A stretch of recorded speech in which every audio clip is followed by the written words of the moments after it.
പശ്ചിമബംഗാളിലെ തിരഞ്ഞെടുപ്പ് പരാജയത്തിനു പിന്നാലെ തൃണമൂൽ കോൺഗ്രസിൽ അസ്വസ്ഥതകൾ പാരമ്യത്തിലെത്തുന്നു.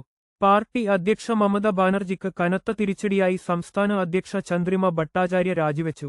പാർട്ടിയിലെ എല്ലാ പദവികളും ഒഴിഞ്ഞതാക്കി കാണിച്ച് അവർ ഔദ്യോഗികമായി കത്ത് നൽകി. മമത ബാനർജിയുടെ വിശ്വസ്തയായിരുന്ന ഇവർ നിയമസഭാ തിരഞ്ഞെടുപ്പിന് ശേഷമാണ് അധ്യക്ഷ പദവിയിലെത്തിയത്. രാജിക്ക് ശേഷം പ്രതിപക്ഷ നേതാവ് ഋതബ്രത ബാനർജിയെ ചന്ദ്രിമ ഭട്ടാചാര്യ സന്ദർശിച്ചത് രാഷ്ട്രീയ വൃത്തങ്ങളിൽ വലിയ ചർച്ചയായിട്ടുണ്ട്. കൊൽക്കത്ത മെട്രോപൊളിറ്റനിലെ പാർട്ടി ഓഫീസ് ഋതബ്രത ബാനർജിയുടെ നേതൃത്വത്തിലുള്ള സംഘം ഇന്നലെ രാത്രിയോടെ തങ്ങളുടെ നിയന്ത്രണത്തിലാക്കി.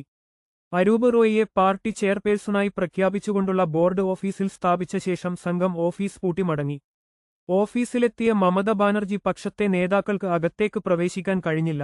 സംഘർഷാവസ്ഥ കണക്കിലെടുത്ത് ഓഫീസിനു മുൻപിൽ CRPF സുരക്ഷയും പോലീസിനെയും വിന്യസിച്ചിട്ടുണ്ട്. പാർലമെന്റ് വർഷകാല സമ്മേളനം ആരംഭിക്കുന്ന 20-ാം തീയതിക്ക് മുൻപ് സ്പീക്കർ ഓം ബിർള അന്തിമ തീരുമാനം കൈക്കൊള്ളുമെന്നാണ് സൂചനകൾ. കൂടുതൽ വാർത്തകൾക്കായി ഈ ചാനൽ സബ്സ്ക്രൈബ് ചെയ്യുക.